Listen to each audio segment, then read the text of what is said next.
네, 시청자 여러분 안녕하십니까? 주상전화, 주식상담 전화 목요일에 인사드립니다. 진행의 권재은입니다.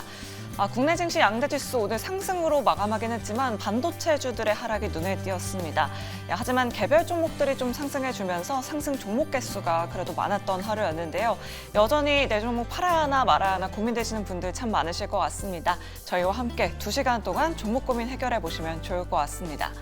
특히나 이런 종목 가지고 계신 분들 저희한테 지금 빠르게 연락 주시면 되는데요. 오늘 티빙에 합병 이슈가 있었죠. 콘텐츠 업종 가지고 계신 분들 전화번호 02-2000-4919번으로 지금 바로 연락 주시면 되고요. 오늘 제약바이오 종목들 전체적으로 강하게 시세가 나오긴 했지만 여전히 손실 중이신 시청자분들 참 많으실 것 같습니다. 전화번호 02-2000-4919번 샵 2034 문자 메시지 유튜브 채팅창까지 활짝 열려 있으니까요. 오늘도 많은 참여 부탁드리도록 하겠습니다. 그럼 오늘도 거래대금 상위 종목들 확인해 보면서 내일 시장 좀 든든하게 대비해 보도록 할게요. 거래대금 상위 탑5 가지고 왔습니다. 역시나 오늘도 삼성전자, SK하이닉스 올라와 있습니다. SK하이닉스가 오늘 낙폭이 거셌습니다. 4% 넘게 밀렸고요. 코스피 지수 안에서 DS 단석이 오늘 19% 넘게 오르면서 거래대금 상위 탑3에 랭크가 됐습니다. 네이버와 유한양행도 계속해서 올라와 있는 모습입니다. 코스닥 지수 안에서는 역시나 알테오젠 뜨거운 관심 받고 있습니다. 오늘 0.98% 하락으로 마감했고요. 이스트소프트, 3빌리언, 넥스트 바이오메디컬, M83까지 이렇게 올라와 있습니다. 자, 이렇게 거래대금 상위 탑5 10가지 종목들 오늘은 이 두 분과 함께 이야기 나눠보도록 할게요. 자, 오늘 이화진 과장 그리고 이지은 대표 모셨습니다. 두 분 어서 오세요. 안녕하세요. 네, 일단 시장 이야기부터 해봐야 할 것 같습니다. 오늘 시장 다행히 상승으로 마감하긴 했지만 외국인의 매도세가 굉장히 거셌습니다. 일단 이화진 과장님께 먼저 여쭤보도록 할게요. 오늘 또 깜짝 금리 인하가 있었습니다. 환율도 1,400원 위까지 안 올라갔고 그랬는데 왜 이렇게 외국인이 많이 파는 건지 외국인이 이렇게 거세게 매도한 이유 어디에서 찾아볼 수 있을까요, 과장님? 사실 뭐 그동안 이창용 한국은행 총재가 항상 늘 얘기해왔던 좀 금리 인하에 대해서 굉장히 좀 보수적인 좀 의견이 계속 항상 나왔습니다. 처음 이제 금리 인하했을 때만 해도 그때도 물론 이제 올해 금리 인하 없을 수도 있다. 아마 지난 금융위 이제 의사록에도 나왔지만은 거의 절반 정도가 이제 반대하는 이제 입장이었을 겁니다. 그만큼 부동산 경기에 오히려 강하게 조금 잡기 위한 드라이브를 걸고 있는 상황이었고 그런데 사실 오늘 이제 사실 깜짝이었죠. 사실 그 전까지만 해도 거의 동결이었습니다. 시장에 대한 분위기는. 그런데 갑작 금리를 인하를 했다는 거는 그만큼 시장이 내년 성장률에 대해서 굉장히 조금 부담을 좀 가지고 있는 측면이었지 않을까 생각을 하고 있습니다. 아마 오늘 여러 해외 외신 리포트에도 마찬가지였고 이제 국내 리포트에서도 물론 내년 경제 성장률이 2% 아니면 2.5%까지 못 나온다고 하게 되면은 금리 인하에 대해서 당연히 수립을 한다라고 했습니다. 그런데 실제로 그 1.9% 성장률을 보고 있는 거죠. 그러니까 시장에서는 그만큼 오늘 금리 인하에 대해서 놀랬다기보다는 그러면 정말 내년에 한국 시장이 생각보다 안 좋아질 수 있지 않을까에 대한 우려가 좀 뒤섞여 있는 것 같습니다. 전반적으로 반도체 안 좋죠. 내년 일단 가이던스가 그 올해보다는 실적이 조금 하향되는 추세입니다. 뭐 2차 전지도 내년 상반기까지는 결국에는 뭐 IRA도 봐야 되긴 하겠지만은 특히 유료판에 대한 좀 부진도 있는 상황이고 실제로 메탈 가격이 빠지다 보니까 내년 판가에 대한 우려도 있는 상황입니다. 물론 제약바이오도 그나마 올해 하반기 주도 섹터를 했지만은 최근에 고가에 대한 좀 피로도가 있는 상황이다 보니까 여기까지 좀 시장에서 부담을 가지고 있는 측면. 그러다 보니까 이제 내년 경기에서 주도를 할 수 있는 섹터가 좀 마땅히 없다는 측면에서는 조금 내년 경기에 대한 부분들이 어느 정도 충분히 조금 부담스러울 수 있다라고 생각하고 있는데 저는 개인적으로 그래도 이거는 항상 역발상으로 좀 접근해 볼 필요는 있다고 생각을 하고 있습니다. 우리가 경기가 안 좋다고 해서 뭐 항상 뭐 지수가 안 좋았냐? 항상 그래서 정부가 있는 겁니다. 그래서 항상 경기 부양책을 쓰는 거고 뭐 금리 인하를 좀 더 강하게 하면서 자금 조달에 대한 부담을 줄여지기 위해서 이제 통화 정책을 쓰는 거기 때문에 만약에 그 이슈가 본격적으로 계속 나온다라고 하게 되면은 결국에는 내년 경기 성장에 대한 어떤 컨센보다는 좀 높아질 수 있는 뭐 2%만 올라도 그럼 시장은 또 외국인 수급이 좀 충분히 들어올 수 있다라고 생각을 하고 있고 결국에는 지금 부동산을 잡냐 아니면은 실제적인 경제 성장을 잡냐라의 좀 차이라고 좀 생각을 하고 있는데 일단 오늘의 선택은 일단 경기 쪽으로 좀 선회를 하지 않을까라고 생각을 하고 있습니다. 물론 이제 얼마만큼 심각한지는 추후에 이제 무역 수지 데이터나 여러 확인을 통해서 조금 시장이 조금 바뀌지 않을까 생각을 하고 있습니다. 네, 알겠습니다. 외국인은 뭐 금리 인하 호재보다는 내년 한국의 경제 성장률 둔화에 더 초점을 맞추고 있는 것 같습니다. 내일은 부디 외국인의 수급이 다시 돌아오기를 바라보도록 하겠습니다. 그럼 거래대금 상위 종목들 확인해 보도록 할게요. 유한양행이 계속해서 거래대금 강하게 들어오고 있습니다. 오늘도 2% 넘게 상승했고 어제부터 계속해서 상승 탄력 받아보고 있는데요. 이지은 대표님께 여쭤보도록 할게요. 사실 그래도 빅파마로부터 로열티를 받는 유일한 기업이잖아요. 이제 주가 좀 다 조정을 받았다라고 해석을 해도 괜찮을까요, 대표님? 네, 오늘 전반적으로 제약바이오 종목들의 흐름이 비교적은 좀 상승 흐름이 나와주는 모습을 보여줬는데 그중에서 유한양행이 지금 거래 대금에 대해서 상단을 좀 차지한 이유는 있지 않을까라고 보고 있는데요. 뭐 여러 가지 요인들이 있겠지만 일단 유한양행 같은 경우에는 지금 미국의 이제 파트너사인 회사가 있습니다. 여기에 지금 기술 이전을 했는데 이와 관련돼서 기술 이전을 하면서 단계별로의 이런 로얄티를 수령하는 부분이 있는데요. 일단 처음에 이제 첫 마일스톤 기술료 27억 원을 수령을 했고 지금 개발 단계에 따른 최대 계약 규모는 2,900억 원입니다. 근데 이와 관련돼서 지금 이번에 3상 결과가 내달 발표가 된다. 디스크 치료제거든요. 이와 관련된 이런 그 일정에 대한 모멘텀을 가지고 있고 지금 렉나자 같은 경우에는 앞으로 글로벌 시장의 진출에 대한 이야기가 나오고 있는 상황입니다. 유럽에 의해서 유럽뿐만 아니라 지금 많은 나라들에게 다시 이제 진출할 수 있다. 일본, 중국 뭐 이렇게 주요 진출국의 이런 부분들이 좀 가시화된다라는 이슈가 나오면서 지금 제약바이오 종목들이 시세 흐름들이 다시 좀 턴을 해줬을 때 보통 앞으로의 모멘텀이 있거나 신약에 대한 개발 모멘텀 또는 실적이 가시화될 수 있는 기업들 이런 종목들 위주로의 시세 흐름이 더욱더 강하게 나타나고 있는데 시장에서는 그 부분에 있어서 좀 만족도를 높일 수 있는 기업이 유한양행이다라고 좀 생각을 하는 게 아닌가라고 생각이 들고요. 지금 기술적으로 봤을 때도 121선, 장기 이평선인 121선을 추가적으로 이탈하지 않고 지지를 받으면서 좀 되돌리려는 그런 현상들의 모습들이 나와주고 있는데 5일선과 11선 지금 골든크로스가 임박을 했습니다. 추세적인 전환이 제약바이오의 이 흐름들이 이어간다라고 한다면 추세에 대한 전환 좀 가능할 수 있을 거라고 보이고요. 21선에 대한 돌파 흐름이 명확하게 나와준다라고 한다면 가격으로 봤을 때는 한 12만 4천 원 정도거든요. 이 흐름에 대해서 명확한 돌파가 나온다라고 한다면 추가 시세에 대해서는 좀 기대해 볼 수 있지 않을까라고 보고 있고요. 지금 제약바이오 흐름들 다시 좀 올라올 때 유한양행이 거래 대금이 많이 실린다. 그 부분은 분명히 좀 시장에서의 이유가 있지 않을까라고 생각이 들어서 관심 있게 보셔도 좋지 않을까라는 의견 드리고 싶습니다. 네, 알겠습니다. 유한양행 현재 2거래 연속 기관일 수급이 계속해서 들어오고 있습니다. 반등 가능할지 여부 우리 투자자 여러분들 관심 있게 지켜보시면 좋을 것 같습니다. 다음으로 살펴볼 기업은 바로 넥스트 바이오 메디칼입니다. 오늘 거래 대금 상위 탑4에 오르면서 17% 넘는 급등을 시현했습니다. 이화진 과장님께 여쭤보도록 할게요. 오늘 넥스 파우더가 FDA 품목 허가를 취득했다라는 소식이 이 주가의 호재로 작용했습니다. 과장님께 좀 자세하게 여쭤보도록 할게요. 넥스 파우더가 뭔가요? 일단은 이제 우리가 흔히 내시경 이제 지혈제라 좀 보시면 되는데 흔히 우리가 수술을 하게 되면은 이제 피가 나게 됩니다. 보통 이 시장의 대부분이 클립형 이제 시장으로 이루어져 있고 이제 넥스 파우더 같은 경우는 물론 이제 총처럼 생긴 이 의료기기가 있습니다. 거기 이제 파우더를 넣고 이제 내부에 이제 쏘게 되면 이제 그게 이제 파우더를 이제 던지게 되면 당연히 지혈되는 이제 그게 하나의 방법이라 좀 생각을 하고 있는데 어떻게 보면 이제 이게 이제 FDA 승인이 된 겁니다. 그만큼 이제 미국 시장 같은 경우는 물론 기존에 하고 있는 그 적응증에서 하나 더 추가된다고 보면 되는데 그만큼 대장 내시경 쪽에 이제 지혈제가 이제 시장에 본격적으로 개화된다라고 좀 보고 있고 미국 같은 경우는 병원이 제3병원이 있고 2병원, 1병원이 있는데 흔히 말해서 일반 의원에서 대학병까지 올라가는 단계라고 보시면 됩니다. 이제는 어떻게 보면 가장 큰 시장으로 가는 이제 1병원, 2병원 쪽으로 이제 수요처가 좀 강하게 좀 나올 수 있다고 생각을 하고 있고.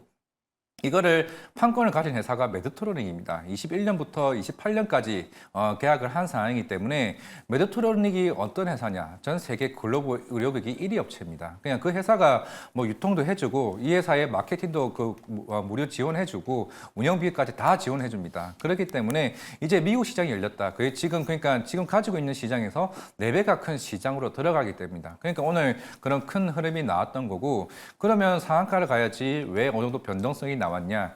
물론 원래 예상했던 것보다 좀 빠르게 나온 건 했습니다. 제가 한 11월 6일쯤에 이 회사를 좀 탐방을 갔었는데 그 당시 얘기했던 게 뭐냐면은 우리가 한 9월쯤에 FDA 승인 신청을 했는데 아마 내년 1월이나 2월쯤에 나올 거로 생각하고 있다라고 생각하고 있는데 생각보다 지금 11월입니다. 그만큼 이 기술에 대해서도 시장에서는 크게 좀 인정을 받고 있다는 증명이라서 생각을 하고 있고 아마 내년에는 이걸로 인해서 영업이익과 당기 순이익 흑자가 될 가능성이 굉장히 높습니다. 그러면 대략 한 내년이 한 370억 정도 매출이 좀 기대감이 올라가고 있고 물론 메드트로닉은 유럽과 그리고 미국 쪽으로 판매망이 더 넓어질 것으로 보이고 있는데 뭐 혹시나 어제 국내 식약처 승인 완료가 나오곤 했지만은 이거는 메드트로닉이 하지 않습니다. 사실 우리나라 국내 시장도 더 크지도 않고 일본, 중국은 제외인 상황이긴 하겠지만은 오히려 이번 FDA 승인으로 인해서 내년 실적 기대감이 굉장히 크고 그리고 2026년부터는 이게 표준 치료제의 등재가 됩니다. 그러니까 네스 파우더가 가장 우리 지혈제로서 표준 치료제 등재가 된다라고 하게 되면은 그럼 다른 병원들도 이게 하나의 기준점이 되는 측면이 있기 때문에 25년은 아마 370억 그리고 26년쯤에는 그 700억까지 매출이 계속 고공행진할 수 있는 측면이 있기 때문에 제 개인적으로는 이런 말 하긴 좀 그렇긴 하지만은 제 이 알테오젠으로도 해도 참 무색하지 않다라고 좀 말씀드리겠습니다. 네, 알겠습니다. 과장님이 직접 탐방을 다녀오신 기업이니만큼 제2 알테오젠이 될 수 있는 기업인지 한번 계속해서 지켜보도록 하겠고요. 대장 내시경 지혈제 관련 실적도 어느 정도로 나올지 한번 계속해서 추적해 보시면 좋을 것 같습니다. 오늘 거래대금 상위 종목의 바이오 섹터가 굉장히 또 많이 올라와 있습니다. 이진 대표님께 여쭤보도록 할게요. 오늘 또 한국은행의 깜짝 금리 인하도 있었잖아요. 이제 12월이면 FOMC에서의 금리 인하도 기대를 하고 있는 만큼 연말에 바이오주 랠리 다시 한번 찾아올 수 있을까요, 대표님? 네, 일단은 미국 쪽에서 이제 PC 지표가 발표가 되었고 그래도 예상 밖의 흐름은 아니었다라는 평가가 나오면서 점진적 금리 인하에 대한 부분들이 좀 순조롭게 이어질 수 있지 않을까라는 기대감적인 측면과 함께 또 방금 말씀하신 것처럼 한국의 깜짝 또 금리 인하가 이제 바이오주들의 좀 흐름을 움직이게 만들었다라고 보이고 있고요. 그리고 CDMO 관련된 기업들의 반사 수혜에 대한 기대감이 다시 한번 시장에서 좀 불어왔습니다.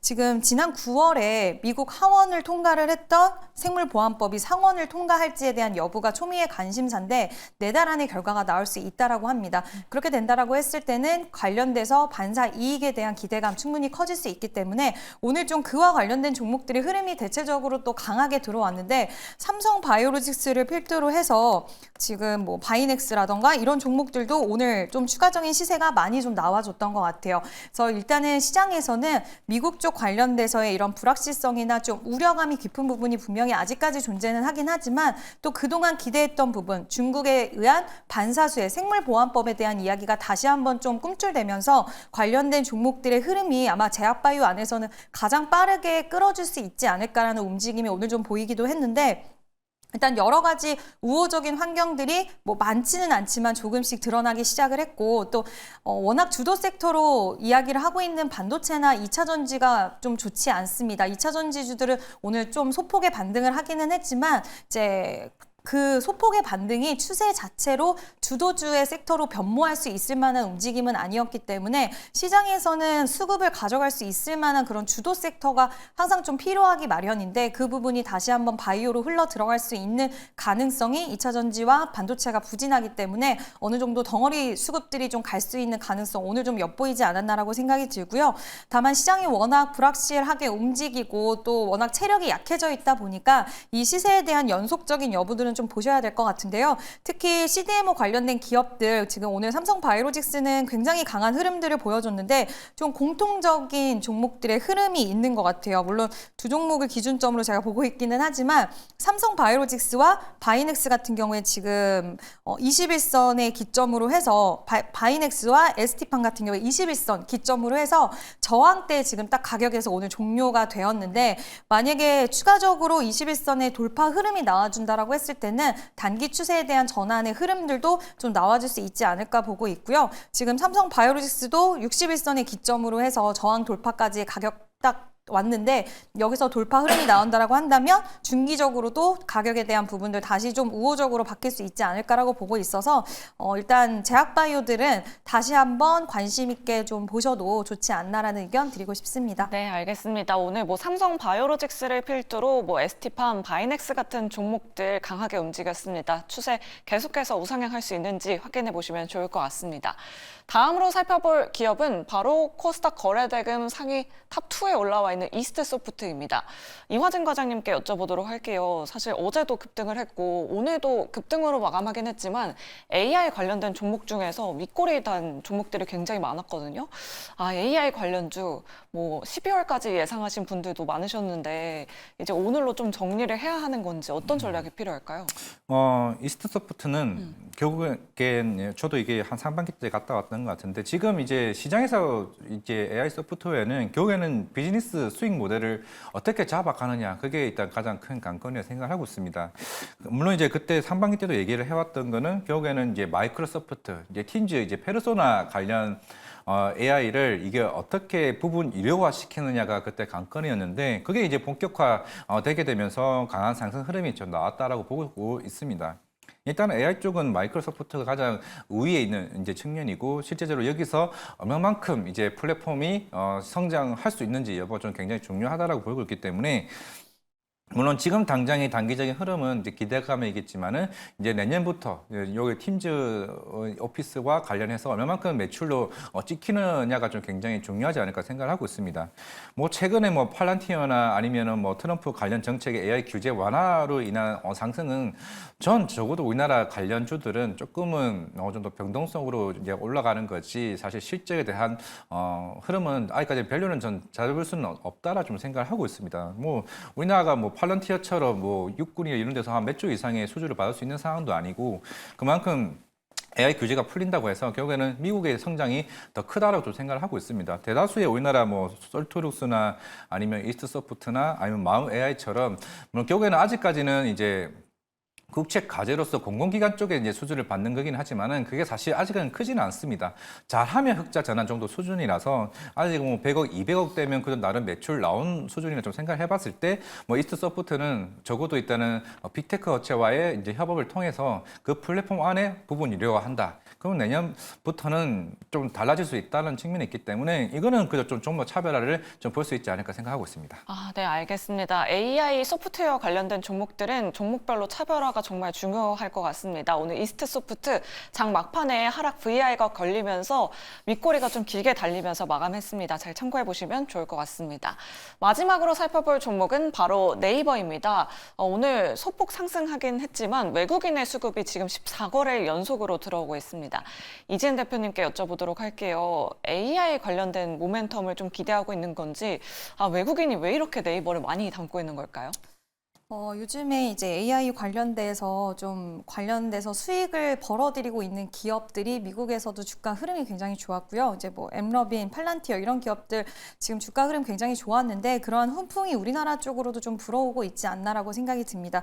특히 AI 소프트웨어 관련된 기업들 최근에 추세가 굉장히 좋은데 뭐 한글가섬 컴퓨터 같은 경우에도 이번 3분기 실적도 좋았고 또 앞으로 AI 관련된 이런 사업을 통해서 뭐 클라우드 매출 쪽이나 이런 부분들 좀 기대할 수 있다라는 요인들의 이야기가 나오면서 주가도 굉장히 레벨업되는 그런 모습들을 보여줬는데 네이버도 그 기조를 좀 같이 탄 게 아닌가라고 생각이 들고요. 이번에 이제 네이버 측에서 이야기한 부분은 기존에 잘했던 사업, 뭐 쇼핑, 검색, 뭐 컨텐츠 이런 쪽에서 AI를 접목을 해서 좀 수익화의 구조를 만들어내겠다. 그리고 그 서비스들을 연계시켜서 거기서 또 추가적인 수익에 대한 부분들을 거두어드리겠다라는 이야기를 했는데 전반적인 평가들이 이거는 단기적으로 얼른 수익화에 대한 부분들이 피드백이 올 수 있다라고 시장에서는 보고 있는 것 같고요. 그렇게 되다 보면 성장에 대한 부분이 단기적으로 좀 빠르게 일어날 수 있다라고 생각을 하는 것 같습니다. 또 AI를 활용한 광고 쪽에서의 매출도 기대할 수 있는 포인트라고 생각을 시장에서는 하고 있는데 최근에 뭐 우리가 기술적인 부분이 전부는 아니지만 그동안 네이버 같은 경우에는 우리가 흔히 뭐 역배열이다라고 해서 기술적으로 이동평균선이 굉장히 역배열의 형태로 꽤 긴 시간 동안의 기간 조정과 가격 조정이 있었는데 이번에는 좀 상승세가 추가적으로 계속 지속될 수 있었던 것은 거래량을 기반으로 해서 차트의 이동평균선 자체가 정배열의 모습을 나타내면서 굉장히 강하게 시세 흐름이 붙어줬고 거기에 메이저 수급이 같이 붙어주면서 지금 시장의 분위기 이슈와 함께 좀 동조화되는 흐름으로 참 박자가 잘 어우러지지 않았나라고 생각이 들고 있고요.